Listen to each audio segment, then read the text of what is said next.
Bueno, en 2 minutos van a ser las 9 de la mañana. Vamos a detenernos en tema presupuesto. Esta ley que comienza o que comenzará a votarse en el plenario en el día de mañana. Ya la Comisión de Hacienda integrada con presupuesto ha prácticamente que terminado su tarea de análisis. Han pasado más de casi que 40 días.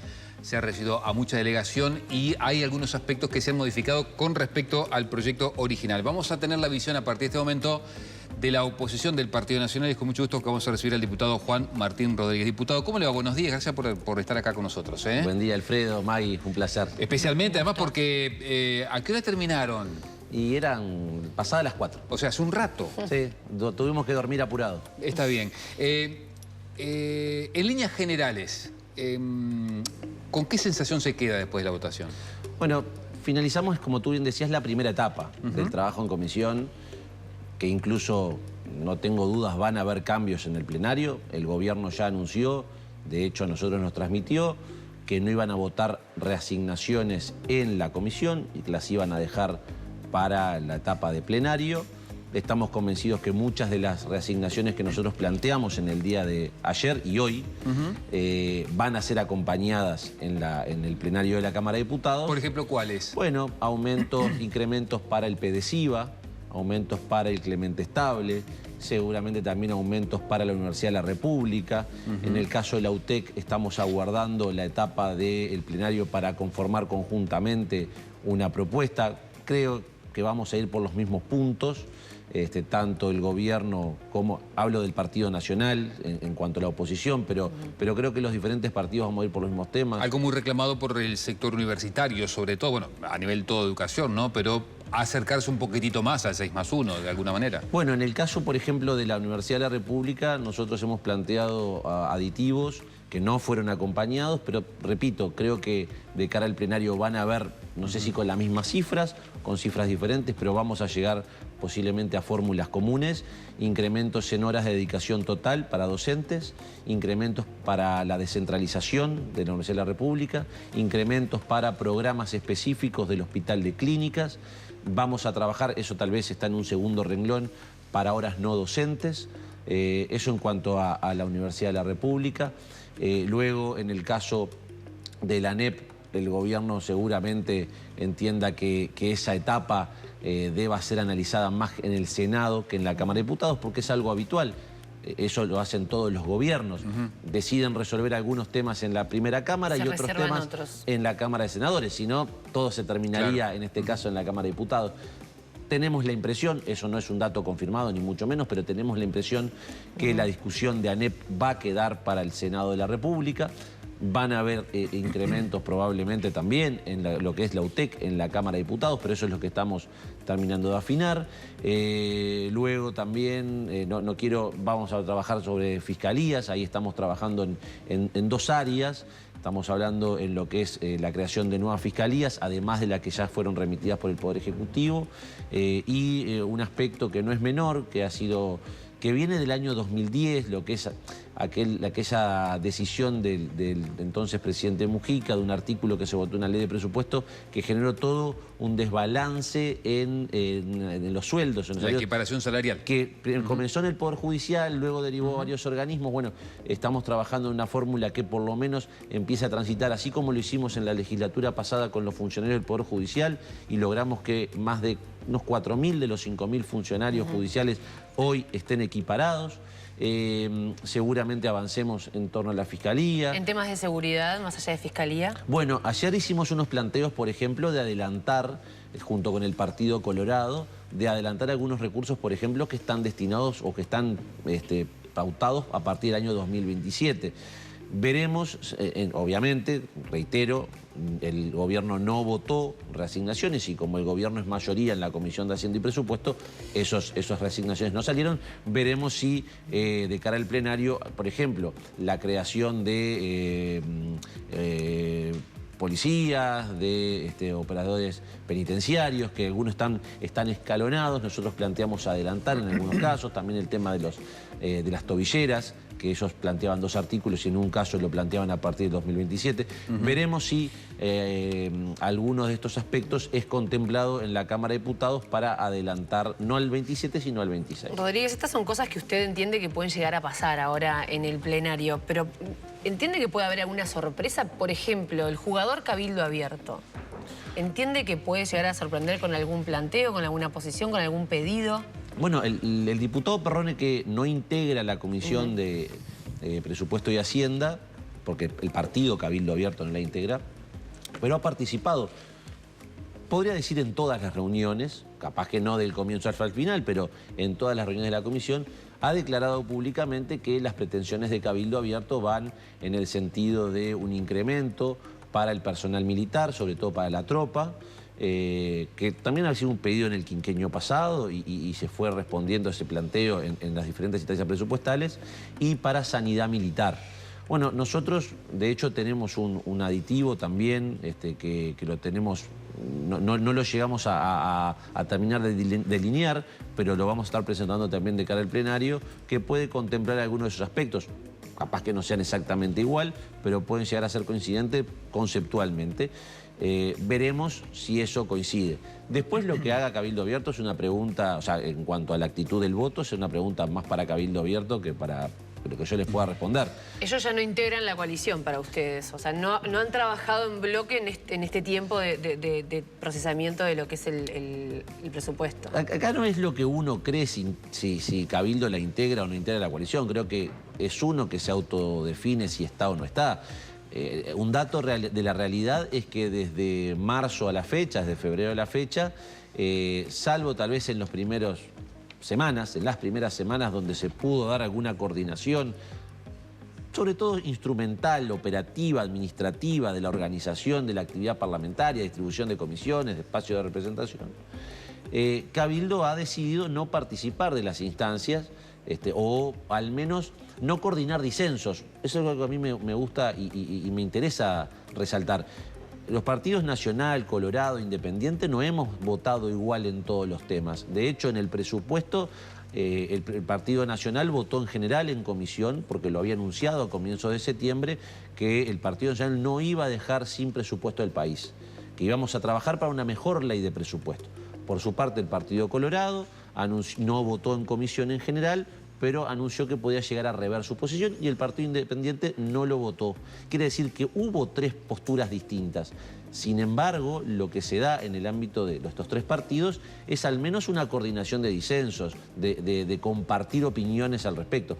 Cabildo Abierto ha entendido que no corresponde, no debe participar de estas instancias. Es legítimo, por supuesto, cuando un actor, un interlocutor toma esa decisión, la consecuencia inmediata es: si tú, Alfredo, no querés participar, yo no te voy a estar llamando permanentemente para coordinar. Capaz que sobre algún tema sí hablamos, conversamos para conocer tu opinión, pero no ya en el ámbito. Yo no puedo obligar que alguien participe de un ámbito que ya ha dicho públicamente que no quiere participar.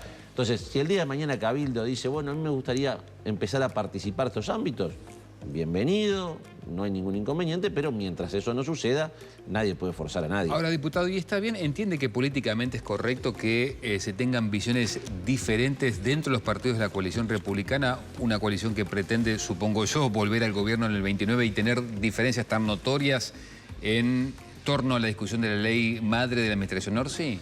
Bueno, primero, somos partidos distintos. Lo decíamos en el quinquenio pasado cuando nos tocaba hacer gobierno. Y ahora, siendo oposición, mantenemos esa condición de ser partidos, con visiones diferentes en algunos puntos, con opiniones neurálgicas similares en algunos temas. Ahora, si uno, y eso lo van a ver, yo lástima que no traje los papeles, debo ser honesto, con 2 horas de sueño preferí dejar todo en el despacho y volverlos a ver ahora en un ratito. Pero uno empieza a ver la votación del articulado. Si bien hay opiniones distintas sobre determinados artículos y eso se refleja en votaciones distintas, en las cuestiones centrales hemos tenido una opinión común. Por ejemplo, en todos los aumentos impositivos, Partido Independiente, Partido Colorado y Partido Nacional votamos en contra. ¿Por qué? Porque nos comprometimos en campaña electoral, al igual que lo hizo el presidente Orsi, que hoy decide no cumplir con ese compromiso, por las razones que sea, pero decide no cumplir, a no incrementar impuestos. Entonces, en esos puntos los tres partidos hemos coincidido. Después, por supuesto, podrá haber algunas opiniones diferentes sobre determinados artículos y en todo caso, tal vez esos artículos son determinantes para la opinión del proyecto en general. Nuestra opinión como Partido Nacional, lo dijimos hace más de un mes, el gobierno, el Frente Amplio, no tiene mayoría en la Cámara de Diputados. Si el Frente Amplio tuviese mayoría en la Cámara de Diputados, y también en la Cámara de Senadores como lo tiene, sería una responsabilidad 100% del Frente Amplio y tendría que hacerse cargo. Hoy no la tiene. Sí la tiene en la comisión, pero es medio extraño que el Partido Nacional no vote en comisión porque el Frente tiene mayoría y sí lo vote en el plenario porque el Frente no tiene. Creemos ser coherentes, somos muy críticos sobre algunos aspectos. Ahora, el gobierno desde primera instancia ha dicho que toma, y lo ha reconocido, la base presupuestal, la línea base del año 2024, sí, que tan criticada fue y se nos acusó de carnaval electoral. Yo quisiera que ustedes repasen algunos artículos, cómo se dan incrementos presupuestales en el año 2029. Están proyectados.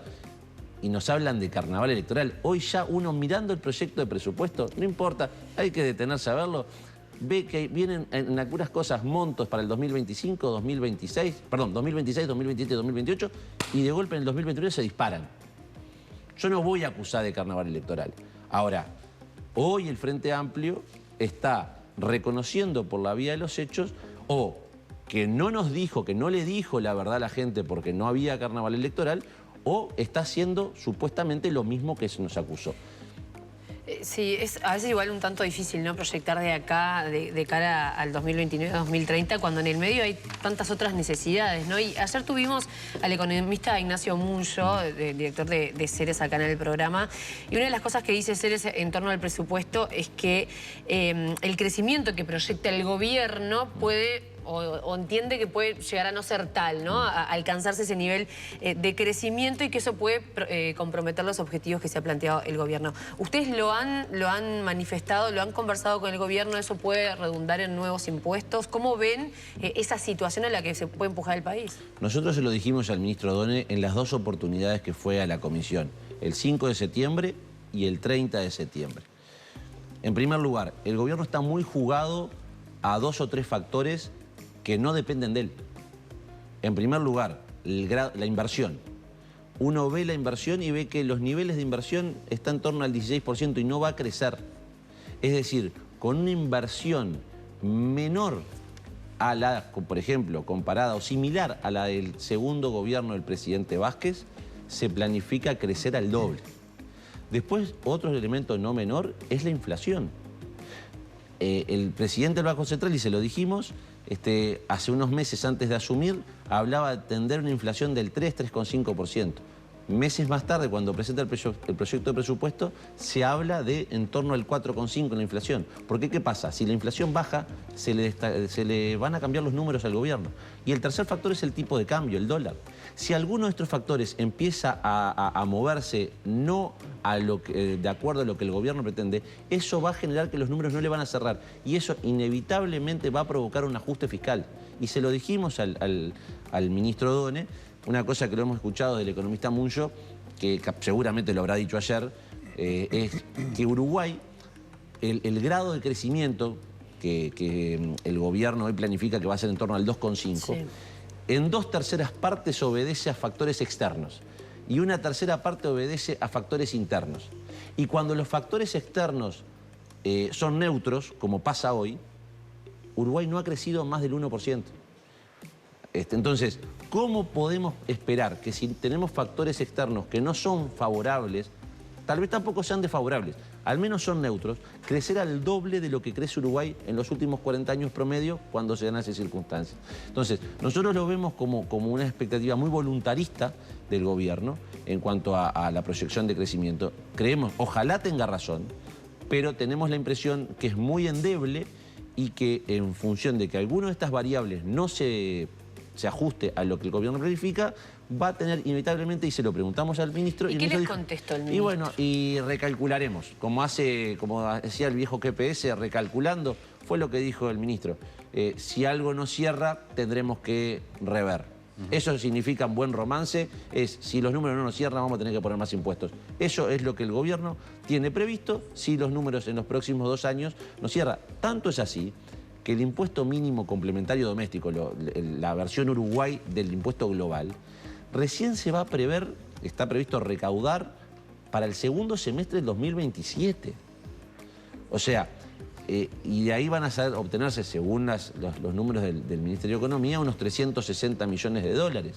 O sea, hay una premura por votar ahora, cuando es algo que va recién empezar a recaudarse a partir de dentro de 18 meses, después del 1 de enero del 2026. Entonces, es complejo, debo reconocer, y lo dijimos en comisión, que para muchos que no somos de los números, venimos del palo de las letras, son temas complejos para entender. Yo estoy convencido que muchos de los legisladores que han estado del gobierno y de la oposición en sala, hay un artículo que modifica 76 artículos.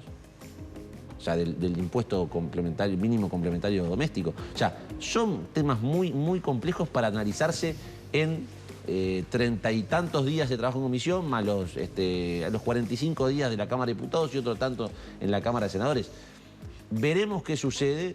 Estamos convencidos que aquí lo que tenemos es una necesidad recaudatoria del gobierno, porque para intentar cumplir con los múltiples compromisos de campaña, si no recauda más, es imposible dar una señal de esperanza a todos los compromisos asumidos.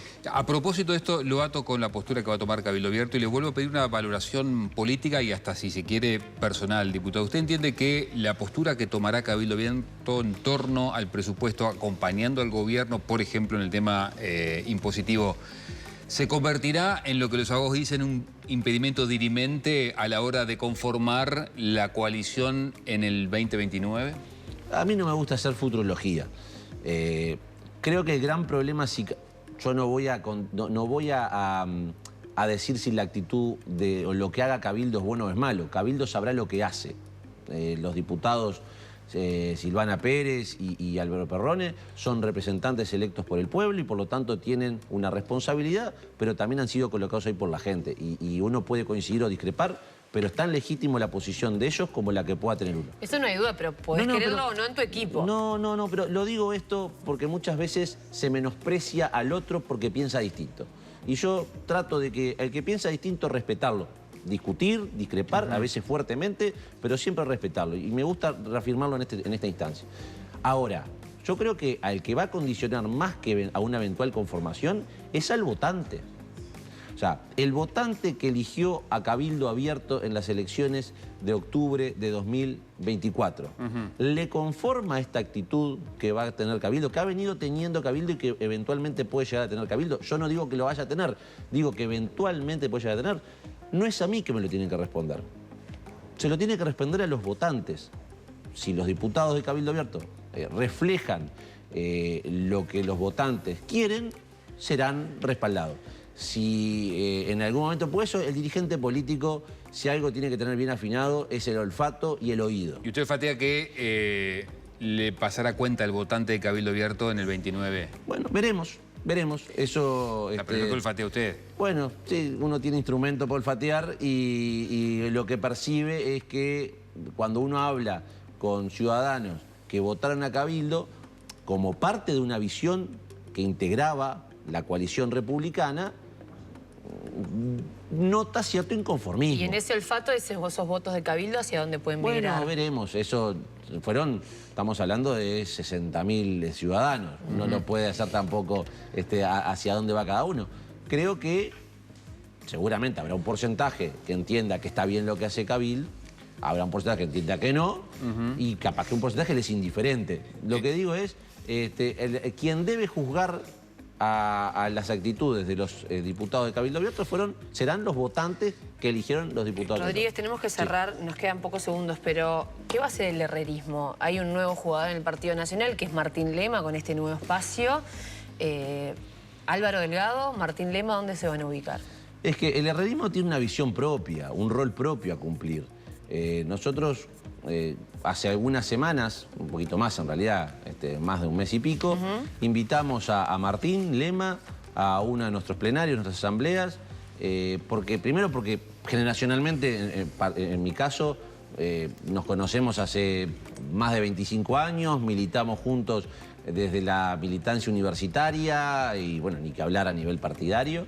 Y tenemos mucha sintonía y feeling. Trabajamos en el Parlamento al comienzo de la legislatura pasada, él como presidente de la Cámara, me tocaba coordinar. Y ahora tenemos una buena sintonía. Ahora, el rol del herrerismo es el que tiene y que ha tenido históricamente en el partido, representar una visión de corte tal vez más liberal dentro del esquema Partido Nacional. Hay visiones diversas. Claro, pero no va a tener referentes porque Heber, bueno, se va a producir ahora nomás una renuncia histórica que supongo que era esperada, que Heber se alejara. Sí, Luis Alberto Heber había anunciado ya, les puedo decir, por lo menos con nosotros había conversado ya hace unos cuantos meses que su intención era, más allá de la fecha, que eso fue una resolución tal vez más cercana. Pero se quedan de hecho sin referentes, digamos, importantes. Bueno, el caso Penaes obviamente quedó fuera de concurso. Ahora Heber que también se va. Sí, pero... ¿Y qué hace la 71? Pero Alfredo, primero, Luis Alberto no se va. En todo caso deja su banca en el Senado, que va a ser ocupada por nuestro compañero Rodrigo Blas de Maldonado, y que lo va a hacer muy bien. Él se ha demostrado tanto en la Cámara de Diputados como en el Senado que es un gran legislador. Candidato a presidente no creo que sea.